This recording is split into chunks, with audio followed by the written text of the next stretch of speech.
Sarı yıldızlar içinizi azimle dolduracak. Gerekirse ölümle yüzleşecek. Boynuzlu bir çocuk olarak ismini bilmediğiniz kraliçeyle aynı koltuğa oturacak. F5 tuşu diğer tuşlardan 10 kat daha çabuk eskiyecek. Fellik fellik kayıt edilebilen doğru yatak arayacak ya da kayıtsızın içkisinden yapacaksın. Bazen de bank bulmak soluk alacağın anlamına gelecek. Pet of Pain hariç. Peki kayıt alırken güvende bile olma... Bu oyunun animasyonlarını nefret ediyorum. Atari 2600'e biraz zengin ve şanslıysanız NES'e, Sega'ya veya çoğumuzun da yaptığı gibi o dönem imitasyon olduğunu bile bilmediğimiz çakma Atari'lere çıkmış oyunları oynadığımız zamanlar. Aileniz kapat artık bunlar televizyona zarar veriyormuş şeklinde kulaktan dolma bir bilgiyle sizi darladığında ya da adaptörü çok ısınmış bunun şeklindeki hezeyanlarda makineyi kapatmak zorunda kalırdınız. Bu durumlar sonucunda oyun kataloğunun göründüğü o siyah ekranla baş başa kalmanız çok olasıydı.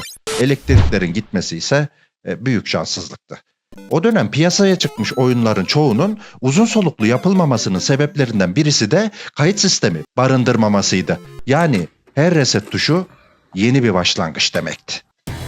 Arcade salonlarındaki kayıt şekli sen istiyor kayıt verecek 5 lira daha tadındaydı. Can hakkınız bittiğinde önce cebinize bir uğrar, nakidiniz varsa sonra da kasaya uğrardınız. Oyundaki geri sayım bitmeden az önceki söğüşlenmenizi bu sefer geçeceğim diye içinizde yumuşatmaya çalışırken jetonu makineye yerleştirirdiniz. O sırada EA'in keşke şimdi de gerçek parayla jeton almak devam etseydi dediğini duyar gibiyim, duymayayım. Oyunlar arcade salonlarından evlere taşınmaya başlayınca evrim geçirir diye düşünüyorsanız yanılıyorsunuz. 1987'de arcade makinelere çıkış yapan Contra gibi görece uzun ve her yerden mermi yağan bir oyunda hiç kayıt noktası yoktu. Bir sene sonra NES'e de çıkan oyun kayıt yapısını değiştirmemişti. Yani oyunu tamamen bitirebilmek için sadece verilen can haklarını kullanmalı ve bunu yaparken makineyi kapatmadan oynamak zorundaydınız. Güzel haber ise şuydu. Çoğu oyunda oyunu öğrenmenin tek bir yolu vardı. Ölmek. Dakikalarca ölmeden bir şekilde ilerleyerek hiç tanımadığınız bir boss'a geldiğinizde kalp atışlarının artması ise bambaşka bir duyguydu. Boncuk boncuk terlemiş, kalan gıdım canınızla boss'un başka bir düşmanda o ana kadar görmediğiniz, oldukça orijinal ve bir o kadar da adil hissettirmeyen hareketlerini ezberlemeye çalışır ve o sırada bir iki fiske vurabilirseniz kendinizi şanslı sayardınız. Zaman ilerledikçe bazı yapımcılar durumu fark etmiş olacaklar ki çeşitli çözümler sundular oyunculara. Örneğin oyun her bölüm başarıyla geçildikten sonra çeşitli harflerden veya sayılardan oluşan şifreler verirdi. Siz ise ana ekranda bu şifreleri girerek artık o bölümün başından başlayabilirdiniz. Şimdi düşününce o zaman için bunu bir ihtiyaç olarak bile görmemiştik. Ta ki Kaptan Tsubasa Volume 2 Super Striker oynayana kadar.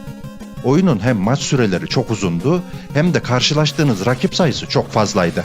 Bir takımı yenebilmek için defalarca deniyor, güç bela geçtiğiniz her rakip sonrası şifre ekranına gözlerinizi belertiyor ve aldığınız notu defalarca kontrol ediyordunuz. O dönem oyunun Japonca sürümünü oynamış arkadaşlar ise bu kontrolü birkaç defa daha fazla yapıyorlardı. Durumu Japonca'ya duyulan ilgiyle ise hiçbir alakası yoktu. Bazı oyunlar ise daha merhametliydi.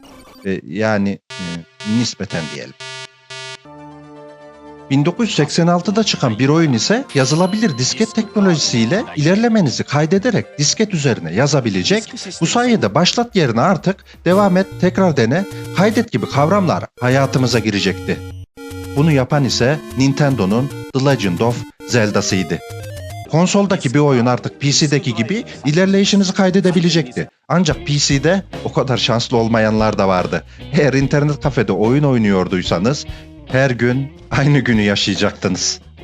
PlayStation 1'de kayıt odasındaki rahatlatıcı müzik eşliğinde oyun daktilo ile memory karta kaydedilecekti. Mürekkep bulamayanlar ise sadece müziği dinlemekle yetinecekti.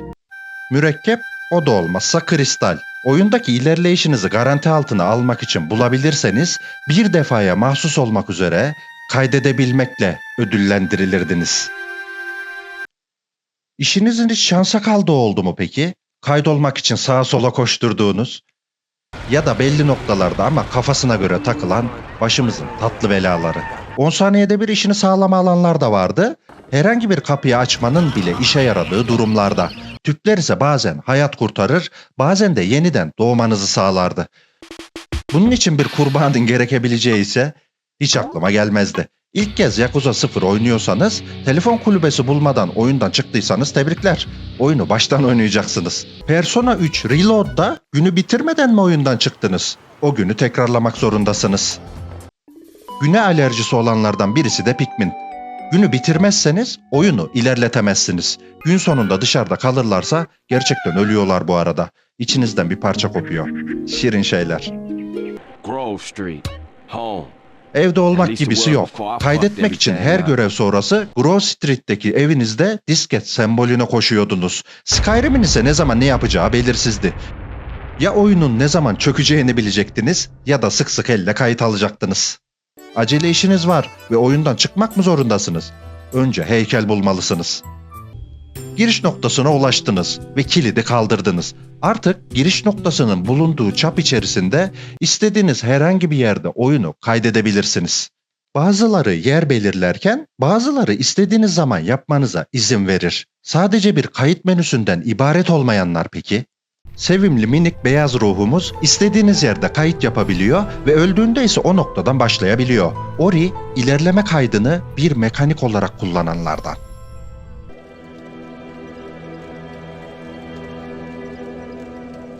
Sapık gibi kovalanmayacağınız ve ateşin çıtırtısı ile müziğe kendinizi bırakacağınız. Ölmeyeceğinizi bildiğiniz tek yer burası.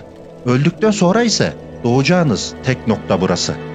Firelink Shrine'da da olduğu gibi bonfire'lar oyunda huzur bulabileceğiniz sayılı mekanlardan. Bir sonraki mücadele için dinlenirken eşyalarınızı yeniliyor, bir yandan da özelliklerinizi geliştiriyorsunuz. Yaratıcı ve akıllıca. Dead Rising 2'de banyo bulmak işinizi görürken Travis Touchdown'un ise daha iyi bir fikri vardı. Anlatılmaz yaşanır. Hatta gösterilir bir fikir. Neyse Travis daha fazla için etmeden bitirelim.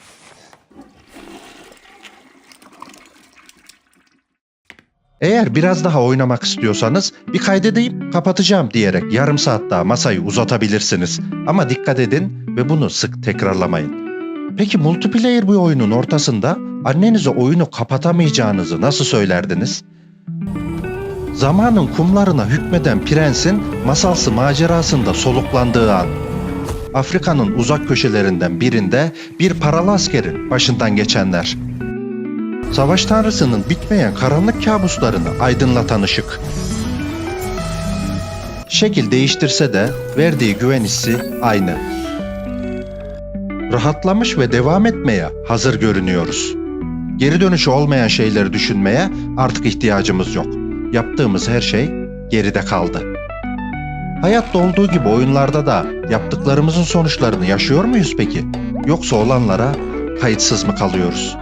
Sonraki videolarda görüşmek üzere. Kendinize iyi bakın. Hoşça kalın.